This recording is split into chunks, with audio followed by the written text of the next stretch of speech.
delay, but what is all of it? I don't understand. Superintendent?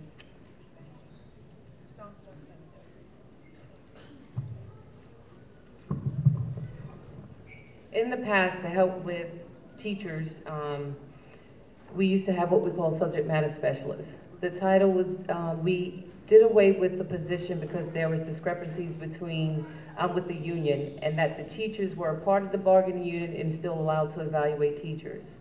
But over the years, they're finding that the support, that having that key person located at each of the buildings is pertinent. So a decision was made that, but they can't evaluate. If we bring the position back, they cannot evaluate staff.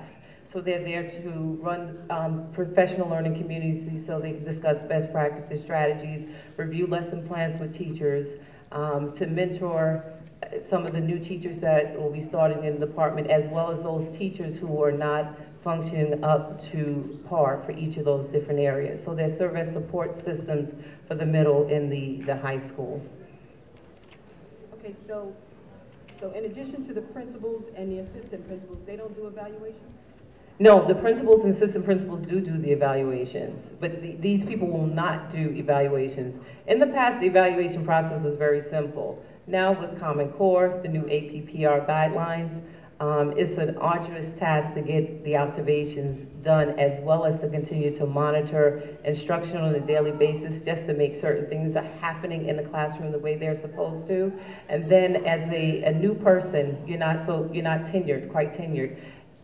Sometimes you want that contact person that you can go to speak to. Can you look over this lesson plan? Is it okay? Is it up to par? Where can I find additional resources to support this particular lesson? And because the administrators should be out of their office in the classrooms, observing teachers at all times, and if they're not observing, whether it's formal or informal, they're not as available to support teachers like they used to be able to.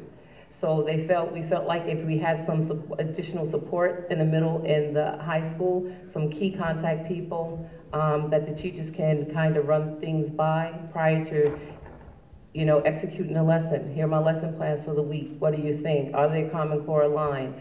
How can I find additional resources to support what I'm doing? What strategy did you use? What's the best strategy that to help unlock this particular skill for the students? So it's more of just a support system at the middle and in the high school. They're priority schools. The state is requiring us to do something different, to have more supports and structures in place. So we're trying to comply with some of what the state is asking us, and we felt like this was one of the ways that we can do it. And they also will be administering professional development for the teachers. Because as you know, our directors are P12 directors. So when you're concentrating in one particular area, someone is always being left out. So they will have meetings with their individuals, speak to them regarding what their expectations are. We have in the Teachers Union extended Wednesdays for professional development, as well as the 4 half-days that are built in the school calendar for professional development. So these individuals will also help us to turnkey professional development, because as you know, when we go and look for people on the outside, they're not necessarily better than what we already have on the inside, and plus there's a cost involved. This is a savings. Most of the time, one consultant that you get from the outside, they want to charge you anywhere from $1,500 to $2,500 per hour. And then they don't want the sizes of the groups to be any larger than 20 and 25. So you can imagine over the course of the year, how much more that will cost the district, as opposed to having key people within the district who can provide the same services. Do we still have department heads?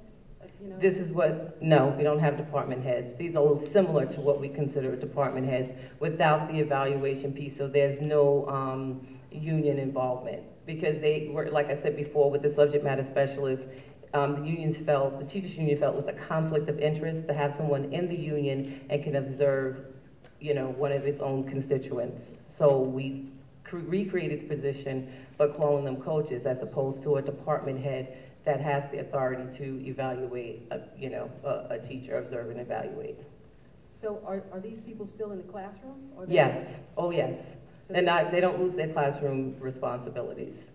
And they teach the same number of classes as everyone Well, else? for this school year, absolutely, because one, we can't hire any more teachers to support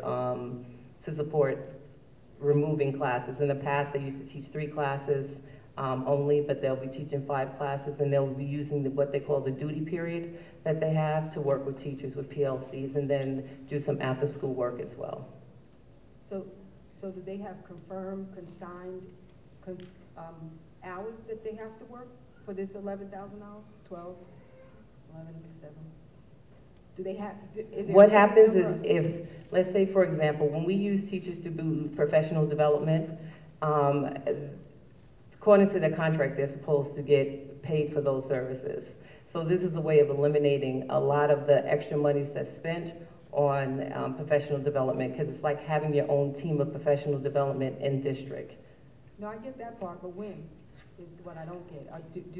Is there like when you have staff development days? Oh, yeah, they have to be available not only to prepare for their staff development, to meet with their department directors at least once a week after school. A lot of it is to cover the after-school hours that it's going to require for them to work, converse with the department, the directors, as well as the plan for professional development, to review, teachers' lesson plans, to gather resources to help in their department, to keep track of inventory that's in the building for their department, and things like that. So they'll be keeping a log.